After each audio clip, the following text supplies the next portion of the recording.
So this is another of the piano lamps that, and the image here is that alpine image again, and the same thing is going to happen. When I turn off the light, it's going to be white.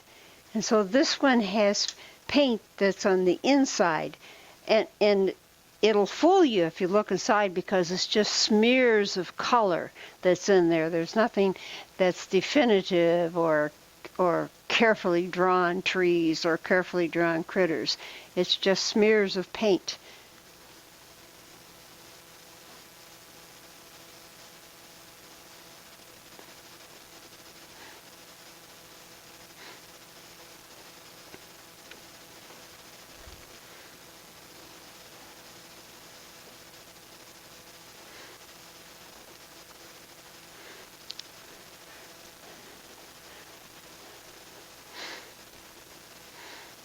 So you take as many of these as you want, and I'll talk about this one down here.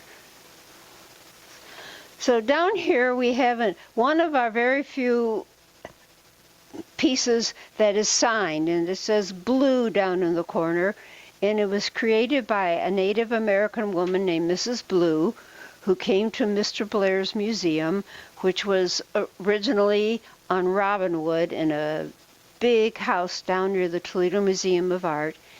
And Mr. Blair took her through the collection, and she said, I'd like to try. So she went back to her home in Arizona, and after a while she sent Mr. Blair 5 pieces that she had made.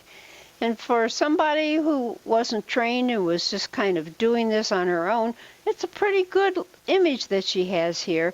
But notice that the color is not white like the porcelain, because her clay in Arizona does not create porcelain. And so the idea of porcelain way back when trade opened up to what was then called the Orient or to China and those areas, how to create porcelain, what kind of clay you needed was a big mystery. And like gunpowder. Like gunpowder or the silkworm. Or the spices. Right, or the silkworm. So is this a copy of the original, do you think, somehow? Well, it probably comes from some image that was a copy of the original. I don't think that the artist went to the actual original and sat there and carved in beeswax, but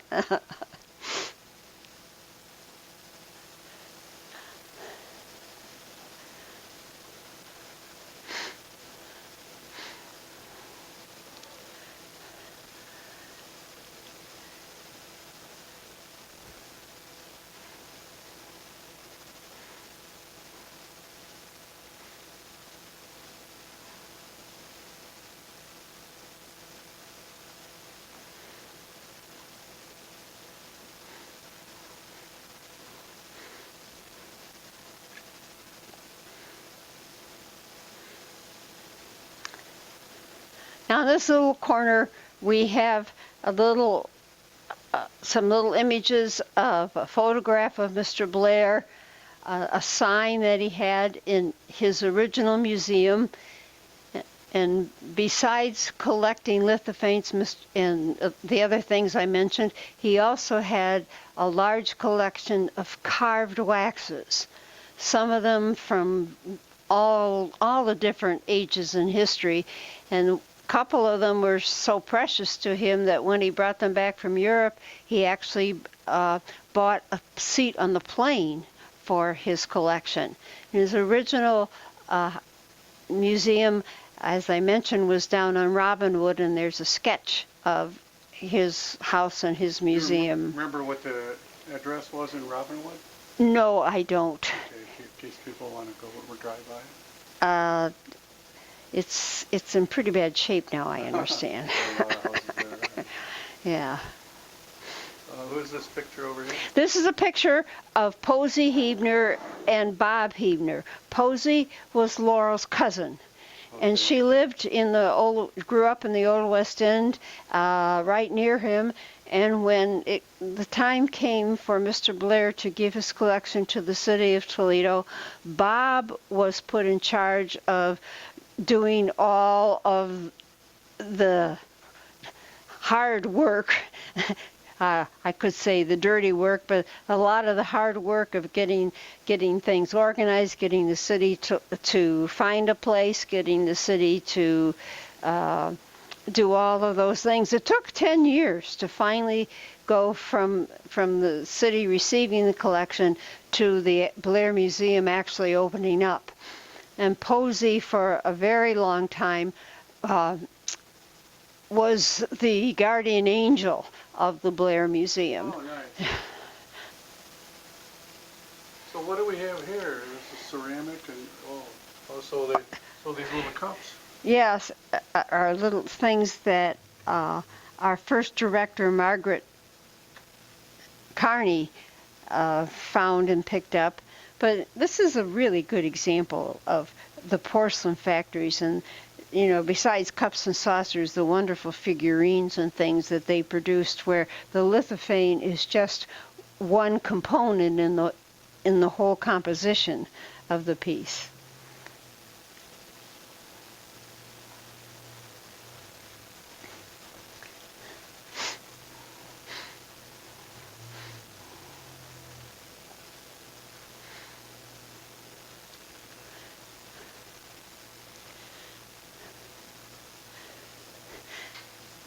What you're looking at now is a his and hers lamp.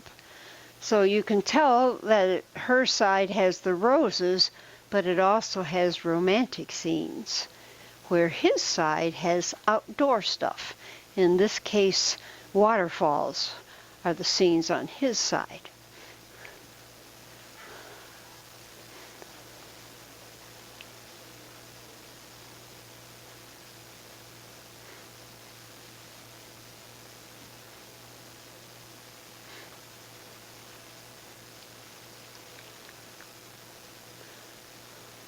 I see we have some light bulbs up.